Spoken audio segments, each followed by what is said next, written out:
Class 7 Social Science Chapter 2 Structure of Earth. In this video we will study some interesting cycle related to the rocks formation. This is the last video of this chapter. Let's start the topic. बेटा हमारे पास ये जो content given है rock cycle के regarding, यह जो picture book में दी गई है, इसे पहले थोड़ा सा आसान तरीके से समझते हैं, फिर हम लोग ऊपर बुक का कंटेंट पढ़ेंगे। आप ज़रा पिक्चर को बहुत ध्यान से देखिए। हम बिल्कुल शुरू से शुरू कर रहे हैं और रॉक्स का जो फॉर्मेशन था उसके बारे में हम लोग पढ़ेंगे। हम बेटा एक पिक्चर की हेल्प से इस रॉक साइकिल को समझने की कोशिश करेंगे। रॉक साइकिल बेसिकली क्या है वो हमें ये बताती है, वॉल्केनो के इरप्शन से एक प्रोसेस स्टार्ट हुआ और आपके इग्नियस रॉक बने, छोटे छोटे सेडिमेंट स्मॉल पीसेस में कन्वर्ट हो गए, फिर वो सेडिमेंट्री रॉक्स में कन्वर्ट होते हैं, फिर या तो इग्नियस रॉक या फिर सेडिमेंट्री रॉक से मेटामॉर्फिक रॉक्स बनते हैं और वो बहुत ज़्यादा प्रेशर फेस करते हैं और वो एक क्या थिक लिक्विड में कन्वर्ट होना शुरू होते हैं बहुत लंबे टाइम पीरियड के बाद। तो फिर से नीचे की तरफ मैग्मा बनना शुरू हुआ और अगेन मैग्मा इरप्शन होगा, फिर इग्नियस रॉक बनेगी, फिर सेडिमेंट्स टूटेंगे, फिर आपके पास सेडिमेंट्री रॉक्स आएगी, फिर मेटामॉर्फिक रॉक बनेगा, फिर दोबारा एक लंबे टाइम पीरियड के बाद एक थिक लिक्विड बनना स्टार्ट हो जाएगा जिसे आप लावा या मैग्मा की तरह डिफाइन कर रहे हैं। तो हम इस पूरे प्रोसेस को बहुत डिटेल में समझने की कोशिश करेंगे।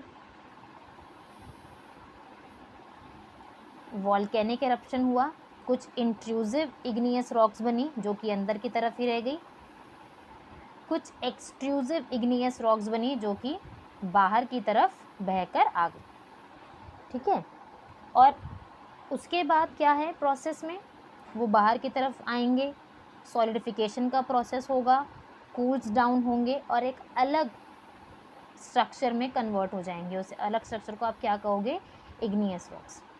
बाय द टाइम धीरे धीरे करके ये इग्नियस रॉक कुछ छोटे छोटे सेडिमेंट्स में कन्वर्ट होगा और वो सेडिमेंट्स जो हैं अलग अलग लेयर्स में सेटल डाउन होना स्टार्ट हो जाएंगे और सेटल डाउन होने का ये जो प्रोसेस है it will take long time और उस प्रोसेस के बाद आपके पास क्या मिलेगा, सेडिमेंट्री रॉक्स। तो वॉल्केनो का इरप्शन हुआ, लावा बाहर निकला, ठंडा हुआ, इग्नियस रॉक बनी। इग्नियस रॉक छोटे छोटे सेडिमेंट्स में टूटना शुरू हुई और वो छोटे छोटे पीसीस एक लेयर्स में सेटल डाउन होना स्टार्ट हो गए और उस लेयर वाले रॉक को आप सेडिमेंट्री रॉक की तरह डिफाइन कर रहे हैं। फिर आपके पास इग्नियस रॉक्स और सेडिमेंट्री रॉक्स का एक इंटेंस प्रेशर और एक टेम्परेचर है जिसको फेस करने के बाद एक मेटामॉर्फिक रॉक में वो कन्वर्ट होंगे और मेटामॉर्फिक रॉक बेटा और ज़्यादा टेम्परेचर और ज़्यादा प्रेशर फेस करती रहेगी और जब वो प्रेशर बहुत ज़्यादा हाई हो जाएगा बाय द टाइम, क्योंकि एकदम से तो होगा नहीं कि धीरे धीरे अर्थ का प्रेशर बढ़ रहा है, हीट बढ़ती चली जा रही है धीरे धीरे करके, ठीक है ना, और इसमें ह्यूमंस का कुछ इन्वॉल्वमेंट नहीं है। तो उस प्रोसेस के बाद वो एक थिक लिक्विड में कन्वर्ट होना स्टार्ट हो जाएगा, जो मेटल है या जो मटेरियल नीचे मिल रहा है, रॉक जो नीचे मिल रही है, वो एक थिक लिक्विड में कन्वर्ट हो जाएगा जिसे आप मैग्मा या लावा की तरह डिफाइन करेंगे और फिर से वही मैग्मा बनेगा, फिर वॉल्केनिक इरप्शन होगा। तो दिस प्रोसेस विल कंटिन्यू और ये चेन रुकेगा नहीं, पर इस चेन को कंप्लीट होने में बेटा मिलियंस ऑफ ईयर्स लगते हैं क्योंकि जो प्रोसेस है वो बहुत ही ज़्यादा स्लो है और ह्यूमंस का इसमें इन्वॉल्वमेंट नहीं है। अब हम लोग इसे थोड़ा सा ध्यान से पढ़ते हैं। That we have just read that magma from volcanic eruption flows out. Magma बाहर आता है, ठंडा होता है, सॉलिड स्ट्रक्चर में कन्वर्ट होता है और किस में क्या बनाता है, इग्नियस रॉक्स बनाता है। फिर इसके बाद igneous rocks are basic rocks, बिल्कुल बेस है क्योंकि शुरुआत वहाँ से हो रही है, उसी से सेडिमेंट्री बन रहे हैं, उसी से आपके मेटामॉर्फिक रॉक्स बन रहे हैं। These rocks are broken into sediments, small pieces में कन्वर्ट होते हैं, resulting in the formation of sedimentary rocks, और जिसके रिजल्ट में क्या बनता है हमारे पास sedimentary rocks. Both igneous and sedimentary rocks under intense pressure and temperature transforms into metamorphic rocks. The rock cycle completes when, अब ये रॉक साइकिल बेटा ऐसे कंप्लीट नहीं हो रहा कि वॉल्केनो आया फिर उसके बाद इग्नियस रॉक्स में कन्वर्ट हो गया, फिर वो सेडिमेंट्स में कन्वर्ट हुआ, फिर उसके बाद वो सेडिमेंट्री रॉक्स में कन्वर्ट हो गया और मेटामॉर्फिक रॉक में कन्वर्ट हो गया। ये प्रोसेस अभी इनकम्प्लीट है क्योंकि साइकिल में कन्वर्ट नहीं हुआ। तो and sedimentary rocks melt under the extreme temperature and pressure to form magma। और ये sedimentary rocks जो हैं या metamorphic rocks जो हैं क्या होते हैं कि extreme pressure के बाद थिक लिक्विड में कन्वर्ट हो जाती हैं, मैग्मा में कन्वर्ट होती हैं और मैग्मा से फिर से वही वॉल्केनो वाला प्रोसेस स्टार्ट होता है, ठीक है। And the magma again flow out when a volcano erupts and forms the igneous rocks. This process is known as rock cycle।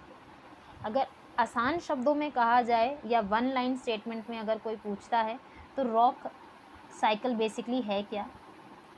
It is the process, it is what? It is a process by which rocks of one kind, यानी कि किसी भी एक type का rock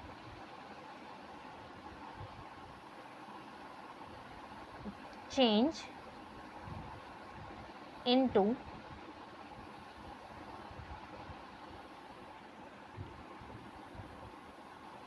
another kind, किसी दूसरे type के rock में कन्वर्ट हो जाता है, तो उसे आप क्या कह रहे हैं?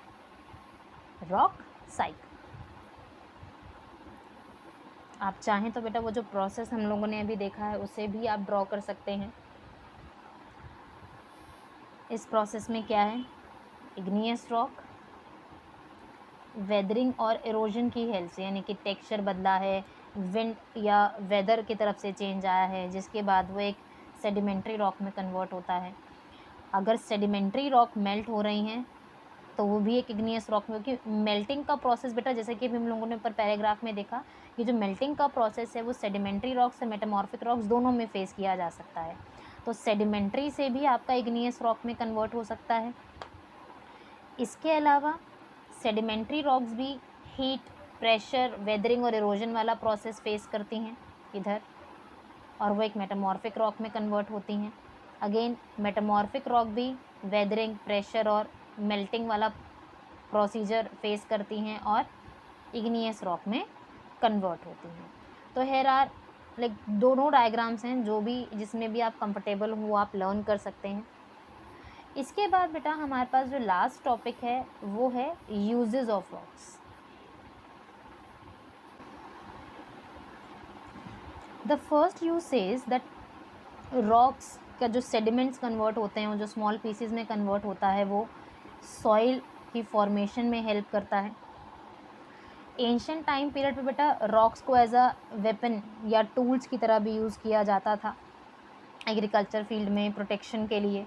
इसके अलावा रॉक्स का जो सबसे ज़्यादा यूज़ किया जाता है वो यूज़ होता है बेटा कंस्ट्रक्शन में। कंस्ट्रक्शन किस चीज़ का? रोड्स का, हाउसेस का, बिल्डिंग्स का। इसके अलावा बेटा रॉक्स की जब हम लोग बात करते हैं स्पेसिफिकली सेडिमेंट्री रॉक्स की, जब वहाँ पर सेडिमेंट्स के बीच में लेयर्स में ऑर्गेनिक मैटर्स या फिर फॉसिल फ्यूल्स ऐड हो जाते हैं, और फॉसिल फ्यूल्स का एक पूरा चेंज है वो पेट्रोल में, नेचुरल गैसेस में और अलग सोर्सेज ऑफ एनर्जी में कन्वर्ट होते हैं, तो ये भी एक इसका यूज़ है।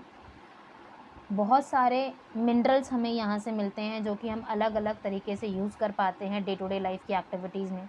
और सबसे इम्पॉर्टेंट एक चीज़ ये भी है कि इन्हीं रॉक्स का ये जो प्रोसीजर है या जो रॉक साइकिल है या फिर जो टाइप्स ऑफ रॉक्स है, इसे आप एक जेम्स की निकालने में, स्टोन प्रीशियस जेम्स और स्टोन्स हैं वो भी हमें इससे मिलते हैं। Last but not the least बेटा, जब आप वैल्यू कॉर्नर की बात करते हो, ये पूरा टॉपिक बेटा हम क्लास 10th में बेसिकली पढ़ते हैं कि फॉसिल फ्यूल्स जो है, जैसे पेट्रोलियम है, नेचुरल गैसेज हैं, ये धीरे धीरे करके डिप्लीटिंग यानी कि ख़त्म होती जा रही हैं, या फिर इनका अमाउंट उतना हमारे पास नहीं बचा है जितना हम लोग हमारे basic day to day life की यूजेस जिस तरीके से हम लोग करते हैं। और बनने का प्रोसेस बहुत ज़्यादा स्लो है, पर जो डे टू डे लाइफ में जो प्रैक्टिस की जा रही है वो जैसे जैसे हर एक नेशन की पॉपुलेशन बढ़ रही है तो वो यूजेस बहुत ज़्यादा बढ़ते जा रहे हैं। तो हमने क्या कोशिश की है, हमने उनका सब्स्टिट्यूट या उनका अल्टरनेट सोर्स ढूंढना शुरू कर दिया है। तो हमारे पास कुछ अल्टरनेट सोर्सेज हैं, जैसे कि आपके पास बायोगैस है, ठीक है, आपके पास सोलर प्लांट्स हैं, इसके अलावा आपके पास ओशनिक वेव्स हैं, ओशंस की जो वेव्स होती हैं आप उसे यूज़ कर सकते हैं। एक सेकेंड प्लीज, सॉरी।